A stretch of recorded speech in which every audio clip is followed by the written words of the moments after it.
창세기 3장 22절부터 24절까지 함께 읽겠습니다.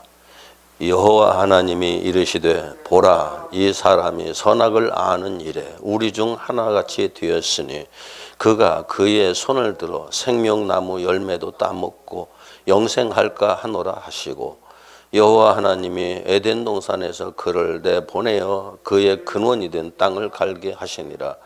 이같이 하나님이 그 사람을 쫓아내시고 에덴 동산 동쪽에 그룹들과 두루 도는 불칼을 두어 생명나무의 길을 지키게 하시니라. 아멘.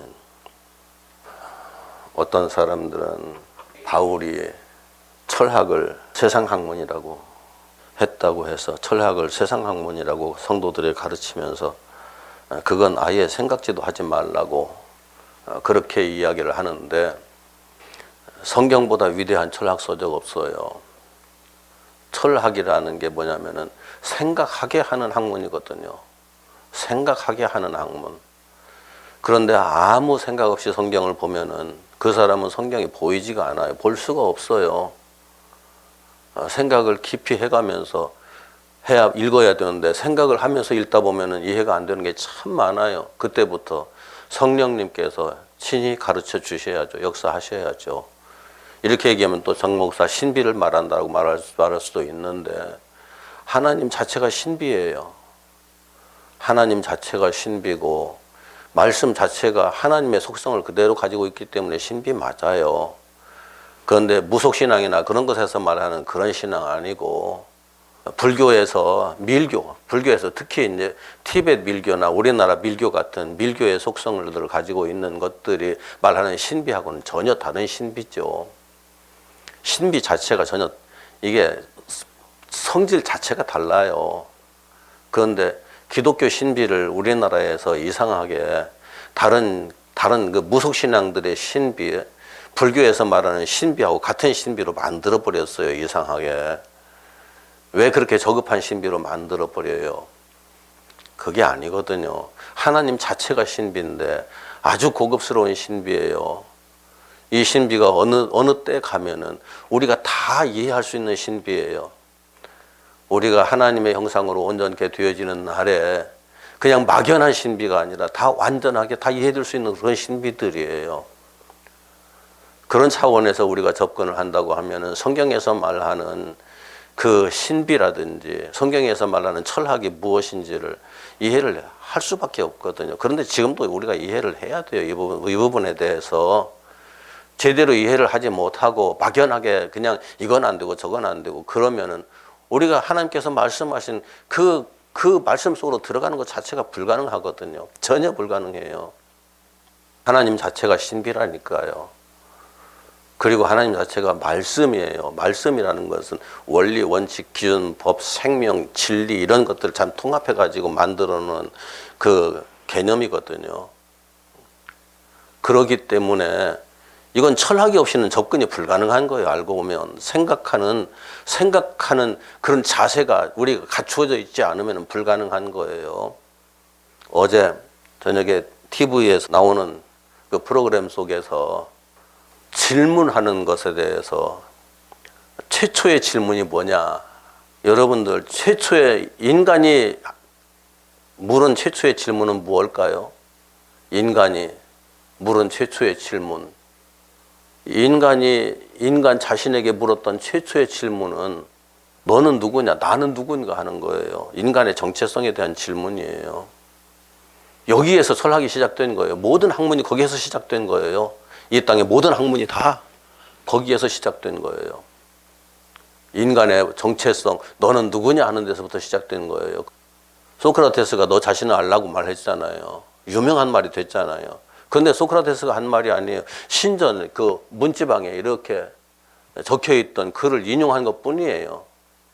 로마 시대의 신전에 적어놓은 글씨를 인용한 것 뿐이에요. 그 말이 그 신전에 다가가는 사람들이 그걸 읽어가면서 아무런 생각 없이 읽다가서 소크라테스가 그걸 사용하면서 너 자신을 알라라고 하니까 그건 위대한 질문이 아니요. 이게 무슨 현상인지 알잖아요. 사람들에게 어필할 만한 어떤 사람이 말하면 그 말은 위대해지고 아무 별로 이름도 없고 알려지지 않은 사람이 말을 하면은 위대해지지 않죠. 똑같은 말이라고 해도. 이게 인간 사회예요. 이 세상이에요. 그런데 하나님께서 우리들에게 가장 먼저 질문하신 게 그거잖아요. 아담아, 너는 누구냐? 너는 무엇이냐? 너는 어떤 존재냐? 하나님께서 가장 먼저 질문하신 게 그거잖아요. 거기에서부터 나는 무엇일까라는 생각을 인간은 했어야죠.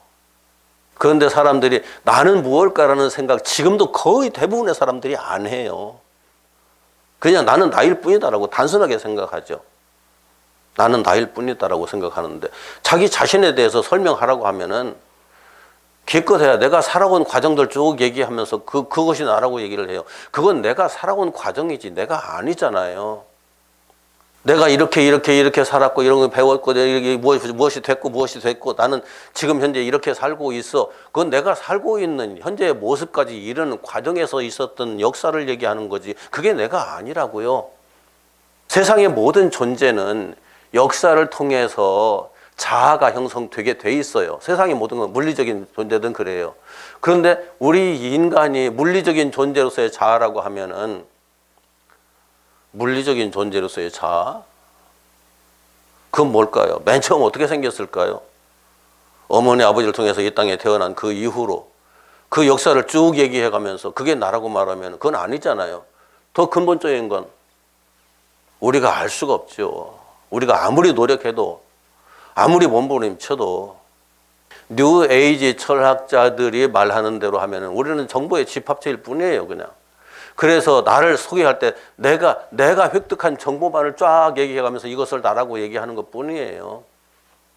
생각할 줄 모르면은 신앙생활 못해요. 절대 못해요.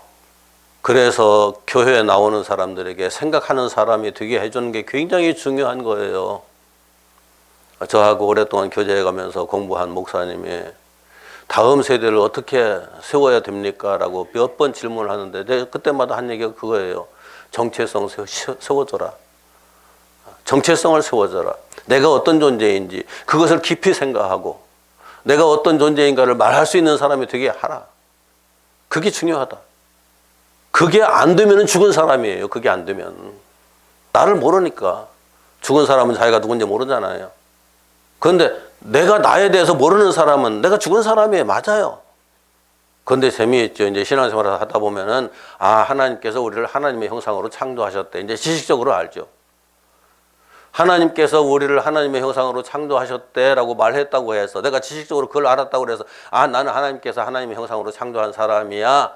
그렇게 말했다고 해서 그 사람이 자기를 정확하게 말하고 있는 사람일까요? 얻어드는 지식으로 말하는 것 뿐이잖아요. 자기 정체성을 얼마나 이해하고 그 말을 할까요? 나는 하나님의 형상으로 창조된 사람이야 라는 그것을 분명히 이해하기 위해서는 하나님처럼 살아야죠. 하나님처럼 살면서 이게 나야 라고 얘기할 수 있어야죠. 하나님께서 우리를 하나님의 형상으로 창조하셨대. 그러니까 나는 하나님의 형상이야 라고 말을 하지만은 하나님처럼 살지 못하잖아요. 절대 안 되잖아요. 왜요? 이건 지식 가지고 되는 게 아니기 때문에 그래요. 안다고 되는 게 아니기 때문에 그래요.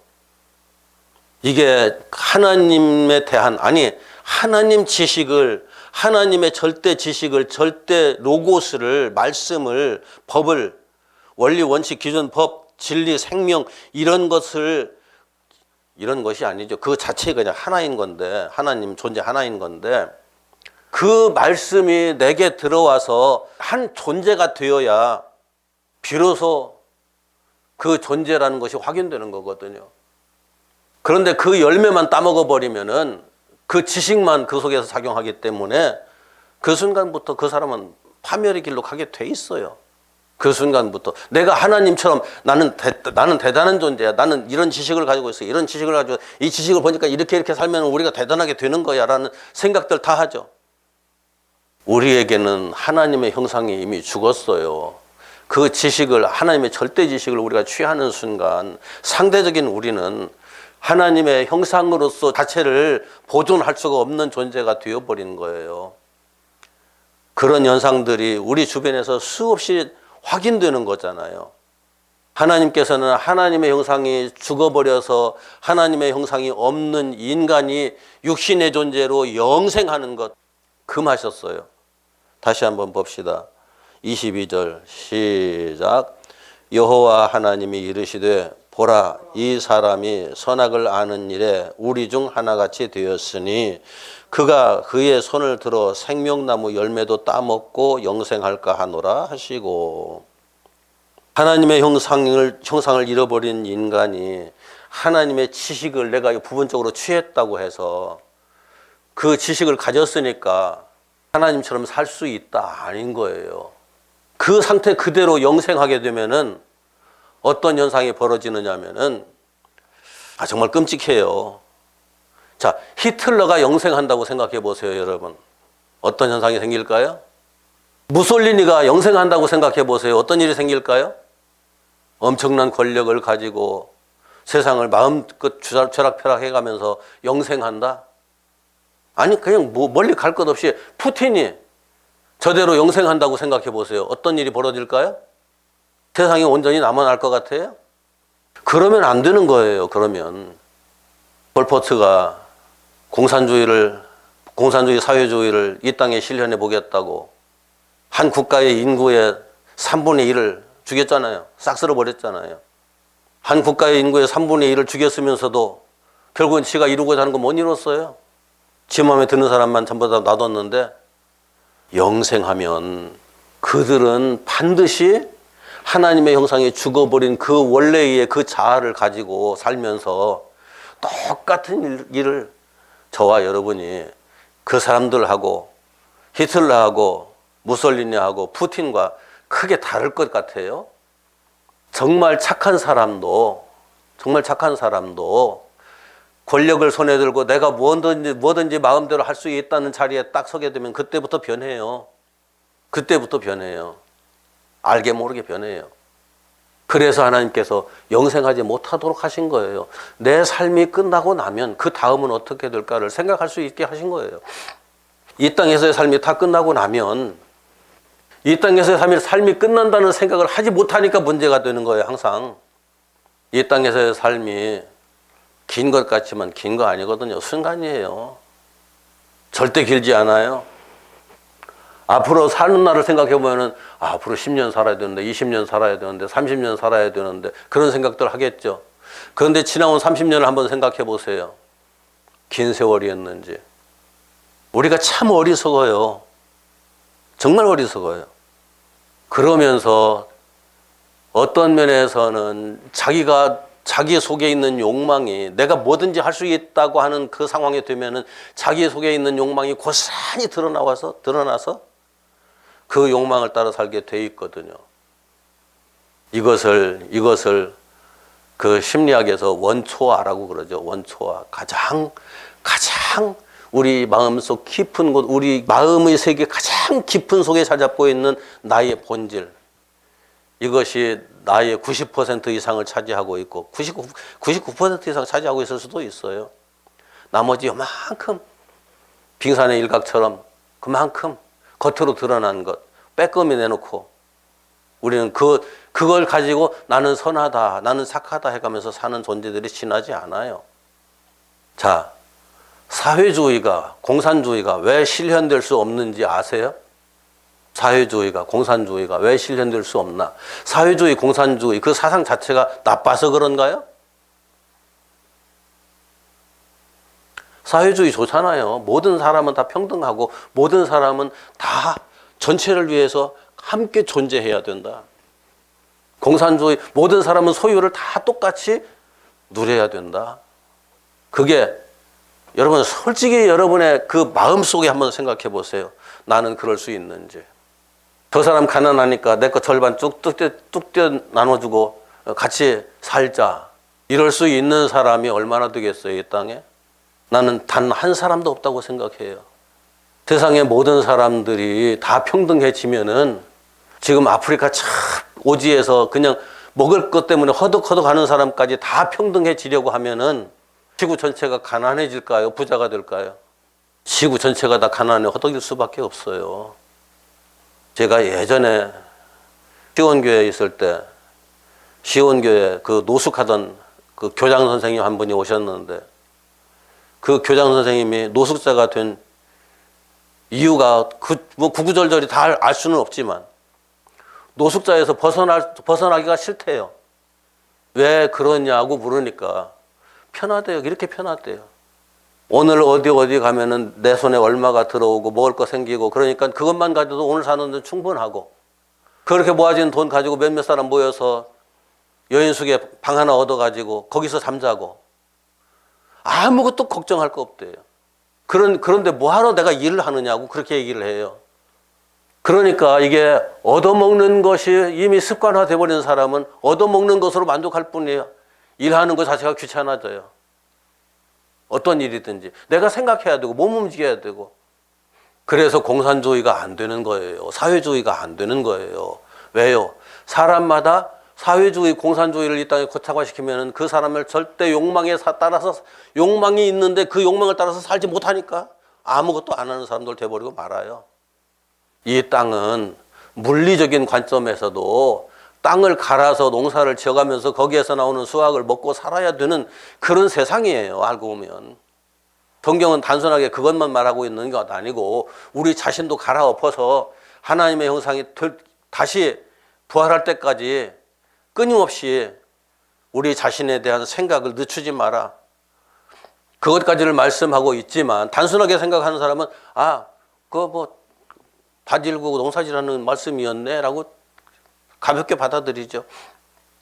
그런데 공산주의 사회에 들어가서 집단 농장에 가면은 내가 더 일을 많이 하는 사람이 될까요? 내가 일을 좀 더 적게 하는 사람이 되려고 할까요? 물어보는 게 바보죠. 그죠? 집단 농장에 가면은 나는 좀 더 편하고 싶고 다른 사람들이 일을 더 많이 해주면은 나는 덜 수고하고 똑같이 나눠 먹잖아요. 이게 인간이에요. 인간의 속성이 그래요. 그래서 사회주의가 절대 풍요롭게 살 수가 없어요. 공산주의가 절대 풍요롭게 살 길이 없어요. 인간의 속성상 그래요. 이상은 그럴듯하죠. 열심히 노력하는 사람 기준으로 해가지고 다 저 사람처럼 우리 열심히 노력하면서 우리 다 함께 살자. 그러면은 사회주의 되죠. 안 될 거 없죠. 그런데 열심히 노력하는 사람도 지금 왜 열심히 노력을 할까요? 그 사람이? 열심히 노력을 하면은 여기에서 내가 거기서 얻는 열매를 내가 거둬들이게 된다. 이건 내 거야. 하는 것이 되기 때문에 열심히 하는 거예요. 아무리 열심히 해도 내 것이 되지 않는다면 누가 뭘 해요? 아무것도 안 해요. 이게 인간의 속성이에요. 단순하게 얘기하면 사람의 욕망에 반하기 때문에 사회주의와 공산주의는 실현될 수가 없어요. 그러니까 내 눈에 좀 거슬려 가서 게으른 사람 사회주의인데 너 제대로 일도 않고 그냥 먹으려고 해? 없애버려. 없애버려. 공산주의인데 너는 네 거 챙기려고 해? 없애버려. 그런 사람들 다 없애버리면 어떻게 될까요? 이 땅에 한 사람도 살아남아 있을 사람이 없어요.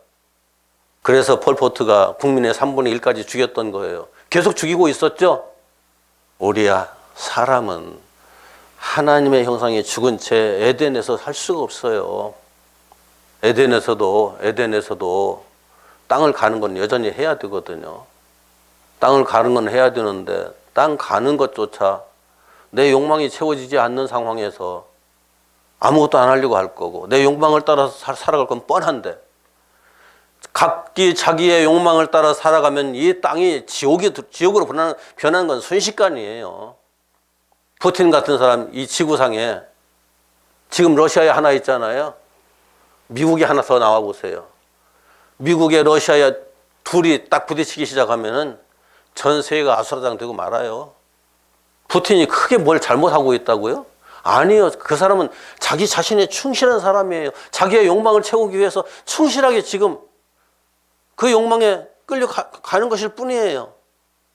그래서 인간은 에덴에 머물러 있을 수가 없는 하나님께서 조성해 주신 그 낙원을 지배하고 다스릴 수 없는 존재로서 그렇게 돼버린 거죠. 하나님의 형상이 죽어버린 채 에덴에서 살 수가 없어서 하나님께서는 내보내신 거예요. 에덴 동산에서 내보내신 거예요. 거기에 살면 안 돼. 그런 존재가 영생까지 하면은 이건 천국이 이루어질 길이 영원히 막혀버려요. 하나님 나라를 형성할 길이 영원히 막혀버려요. 그러니까 에덴 동산에서 내보내신 거예요. 아담과 하와를.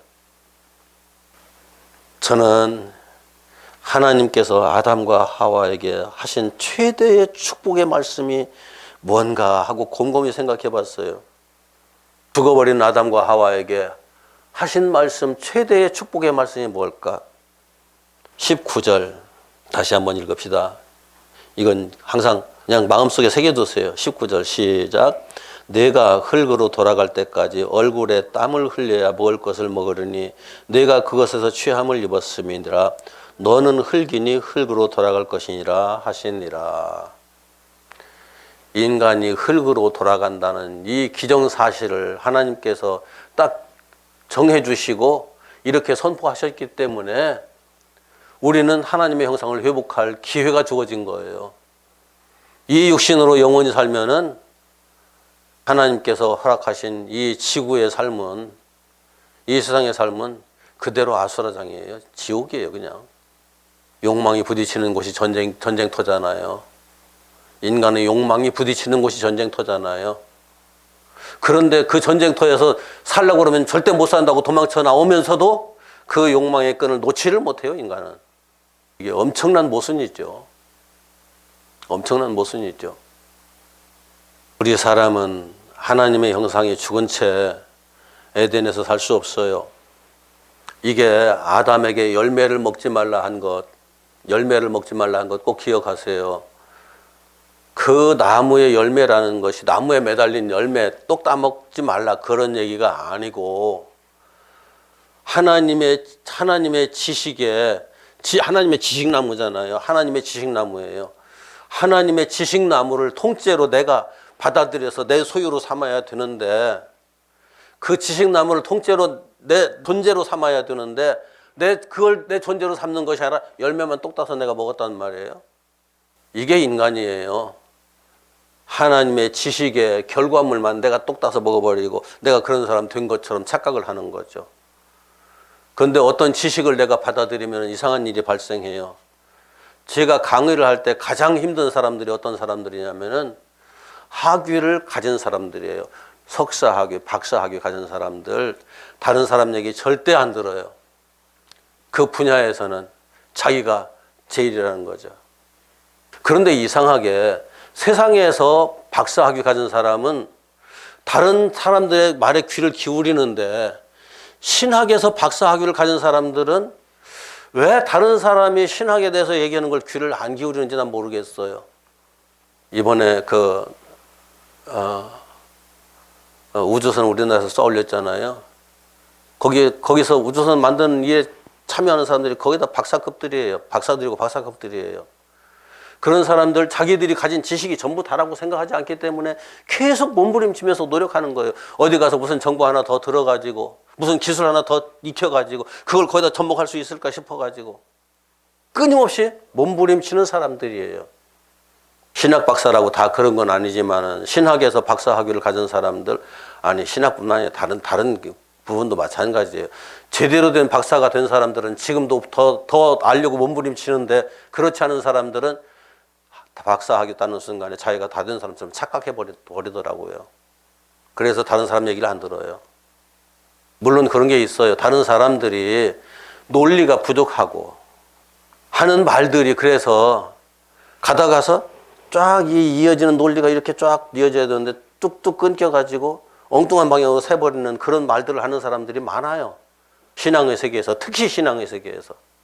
제가 신앙 책들을 이렇게 한 번씩 사서 읽다 보면은 정말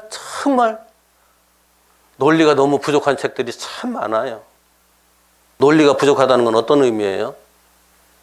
쉽게 말하면은 실 가지고 귀에 껴가지고 바느질을 해야 되는데 실을 바늘 허리에 메어가지고 바느질을 한다고 말하는 식이에요. 밀가루로 반죽을 해가지고 제대로 국수를 만들어야 되는데 밀가루에다 물을 붓지 않고 반죽한다고 말하는 식이에요. 밀가루 반죽을 해서 국수를 만들려면 또 칼로 썰어야 되잖아요. 반죽을 해가지고 칼로 썰지도 않고 그대로 솥에 넣어서 삶아 먹으면 된다는 식이에요. 중간에 뭔가 빠졌죠. 그러면서도 자신들이 그 빠졌다는 걸 인식을 못하고 설명을 해줘도 이해를 못해요.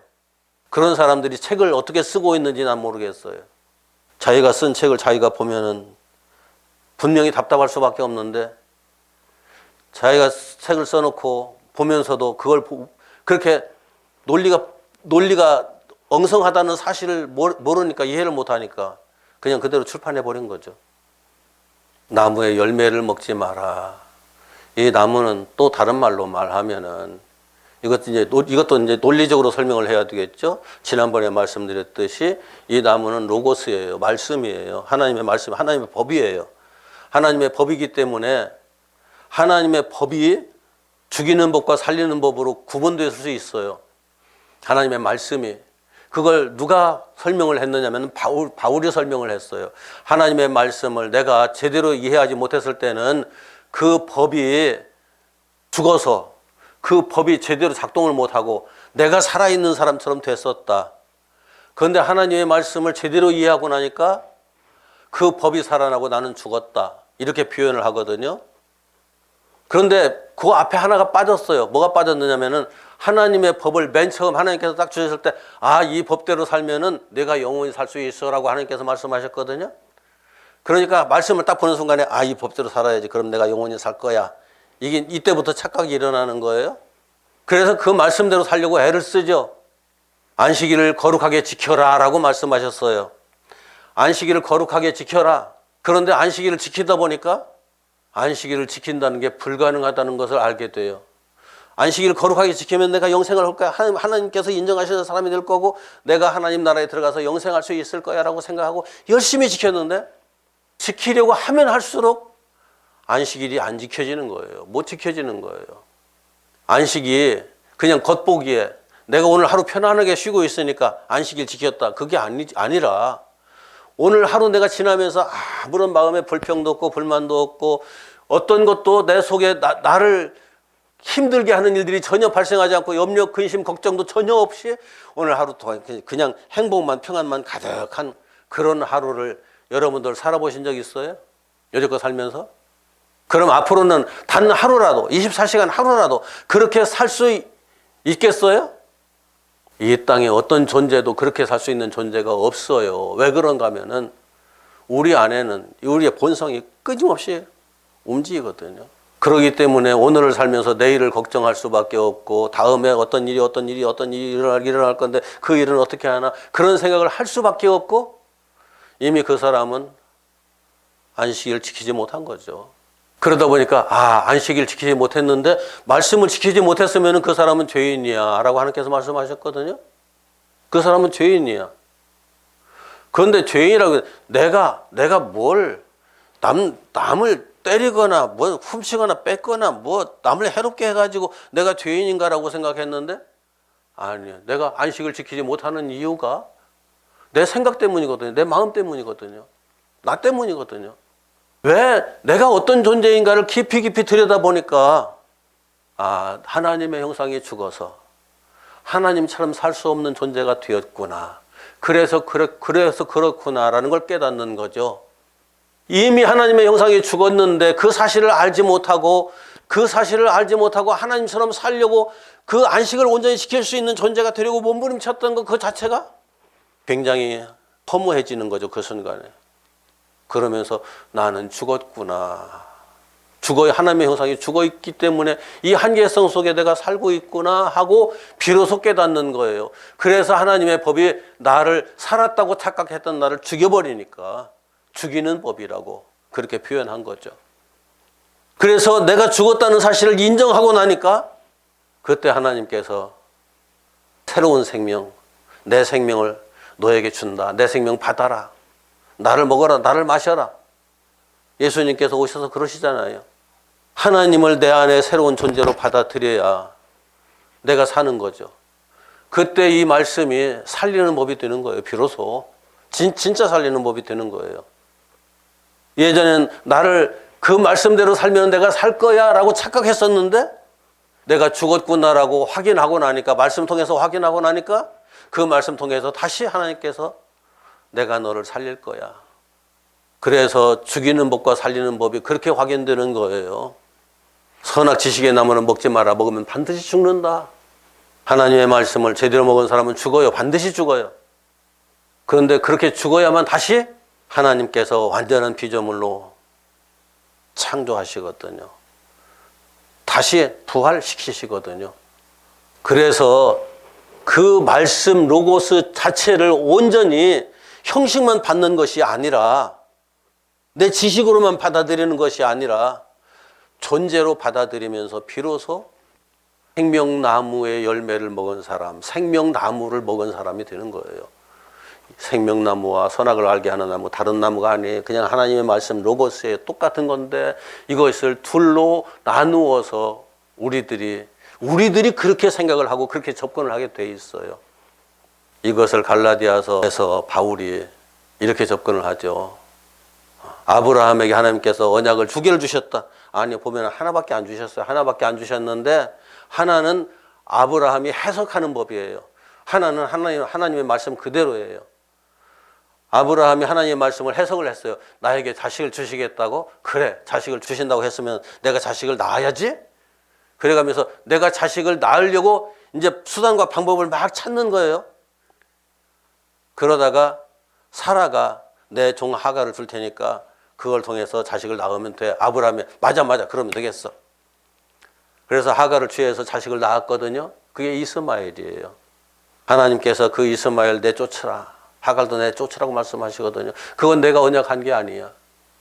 내가 언약한 것은 내가 하는 거지 네가 하는 게 아니야.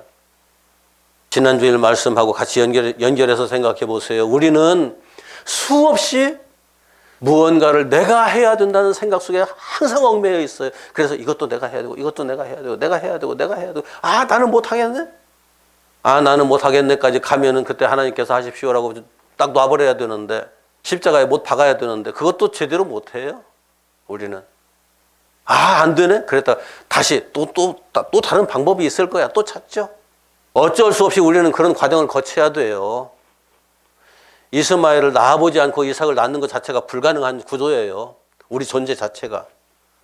그래서 선악을 알게 하는 나무의 열매를 따 먹어보고 그것의 한계성을 확인하고 역사 속에서 부딪혀가면서 확인하고 그 자신을 십자가에다 못 박아야 비로소 같은 나무이지만 선악을 알게 하는 나무, 그 예수를 내가 받아들일 수 있는 사람이 되는 거고 그 예수를 받아들이는 과정에서 우리에게서 확인되는 것이 이거예요.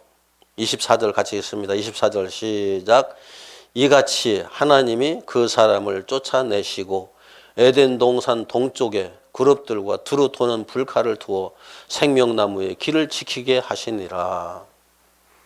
두루 도는 불칼이 뭘까요? 두루 도는 불칼. 하나님의 말씀이에요. 똑같이 하나님의 말씀인데 나를 죽이는 법이에요. 또 다른 형태의 죽이는 법. 죽었다는 나를 확인시켜주는 것은 넘어서서 나를 십자가에다 못 박는 법이에요.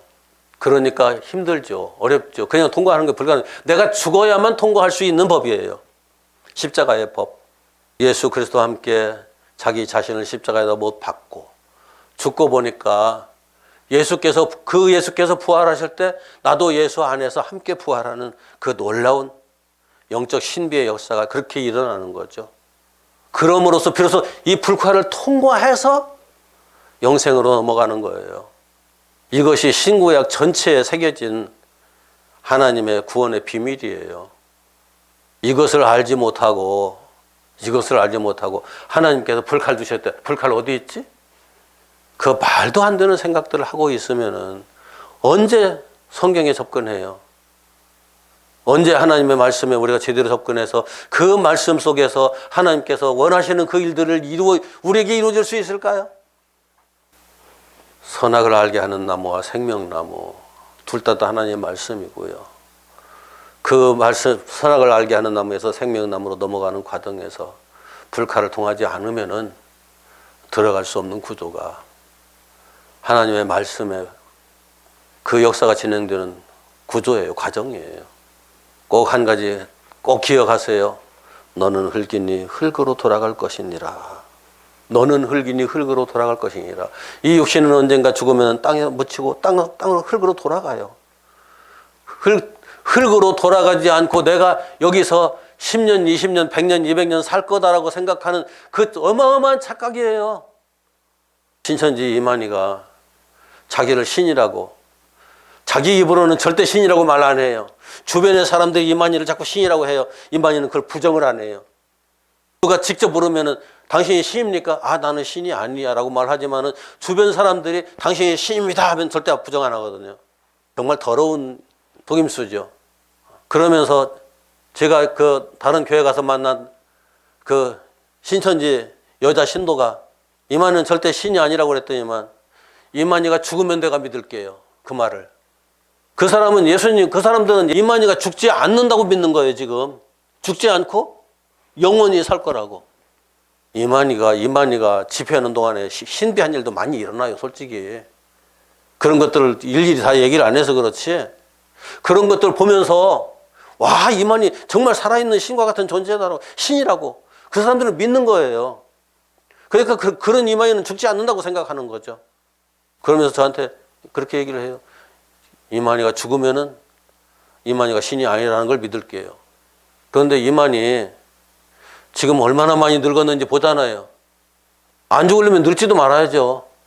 늙어가면서 안 죽는다는 말이 돼요? 사람들이 그렇게 단순해요. 너무너무 단순해요. 눈에 보이는 몇몇 가지 신비를 보면서 눈에 보이는 몇몇 가지, 그리고 귀에 쏙쏙 들어오는 몇몇 가지 그 얘기를 들어가면서 신이라고 말하는 이 어리석음, 이 안타까움. 박태선이도 안 죽는다고 했다가 죽었어요. 그러니 그런 인생들 수두룩하게 한국 땅에도 외국에도 많고 우리 지금 한국 땅에도 많았고 지금도 있어요. 근데 하나님께서 분명히 말씀하셨거든요. 너는 흙이니 흙으로 돌아갈 것이니라. 흙으로 돌아가는 인간은 다 흙에서 취한 인간일 뿐이에요. 말씀을 정리합니다. 하나님의 말씀을 가지고 온갖 속임수를 늘어놓고 온갖 사기를 쳐가면서 하나님의 말씀에 지식들 차이가 몇몇 가지 딱딱 추려가지고 그것이 진리라고 막 외치긴 하지만은 말하는 내용 들어오면 그것을 진리라고 말하기 위해서가 아니라 자기 자신이 대단한 존재라는 걸 어필하기 위해서 하나님의 말씀을 인용하는 존재들이 너무 많아요. 이 땅에 너무 많아요. 하나님의 교회도 남자가 죽으니까 자기 마누라 또 하나님 어머니로 만들어가지고 그걸 믿으라고 하고 이상한 짓 하고 앉아 있잖아요. 분명한 것은 우리는 흙이니 흙으로 돌아가야 할 존재들 뿐이고 눈으로 보이는 모든 인간 다 그래요. 눈으로 확인할 수 있는 모든 인간, 만져서 확인되는 모든 인간은 절대 신이 아니에요. 흙이니 흙으로 돌아갈 존재들 뿐이에요. 하나님께서는 그런 인간들에게 불칼을 통과해서 불칼을 반드시 지나서 참 생명으로 들어오라고 말씀하시는 거죠. 불칼을 통과하지 않고 참 생명에 이를 수는 없어요. 그런데 자, 지옥에 빠지는 게, 영원한 지옥에 빠지는 게 낫겠습니까? 아니면은 이 땅에서 내가 육체로 사는 동안에 그 불칼을 통과하는 게 낫겠습니까?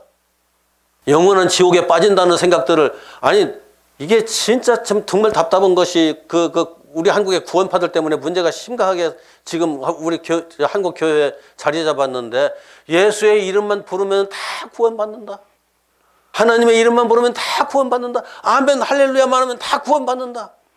지옥 절대 안 간다. 한 번 예수 믿은 사람은 절대 지옥 갈 일이 없다. 성경에선 그렇게 말씀한 적이 없어요. 예수의 이름을 부르는 자는 구원을 받는다고 말하는 것은 그때 당시에 예수의 이름을 부르려면 자기 생명 내놔야 했던 시절이었어요. 자기 생명 내놓고 예수 믿는다고 말해야 되는 그런 시절이었기 때문에 예수의 이름을 부르는 자는 구원 받는다는 말을 했던 거예요. 선교의 정신이 없이는 그때 당시에 예수의 이름을 부른다는 게 불가능했기 때문에 그 사람들은 이미 불칼을 통과하고 있는 사람들이거든요. 그리스도와 함께 자기 자신이 십자가에 못 박혔다. 내가 그래서 함께 십자가에 못 박혔나니, 이 선언이 없이는 그리스도와 함께 부활에 이르는 것 자체가 불가능한 거죠. 창세기 3장에 성경 66권의 모든 것이 다 압축되어서 담겨져 있어요. 이것을 볼 줄 모르니까 엉뚱한 소리들을 자꾸 하는 거예요. 이것을 제대로 볼 줄 알면은 성경이 처음부터 끝까지 무슨 말씀을 하는지를 정확하게 이해하고 하나님께서 원하시는 그 믿음을 지켜갈 수 있을 거예요. 우리 모두는 그런 신앙인들이 되기를 원합니다. 대충 그냥 폼만 잡는 신앙인이 아니라 하나님께서 말씀하신 그 세계 속으로 성령에 이끌려 들어가서 그 세계를 그 삶을 살아내서, 내가 살아내는 건 아니에요. 하나님께서 다 하신다고 말씀하셨고, 하나님께서 이제까지도 하셨어요. 앞으로도 그렇게 하실 거예요. 내가 하나님께 전적으로 나 자신을 맡겨드리지 못해서 거기에서 문제들이 생기는 거지. 하나님께 맡겨드리면 불칼을 지나서 영원한 생명의 세계 속으로 들어갈 거예요. 에덴 동산보다 더 완전한 세계, 완벽한 그 세계, 영원한 하나님 나라. 거기로 들어가기 위해서 오늘 또 내일 또 이 믿음 끝까지 지켜낼 수 있는 그런 성도들 되길 바랍니다. 기도합시다.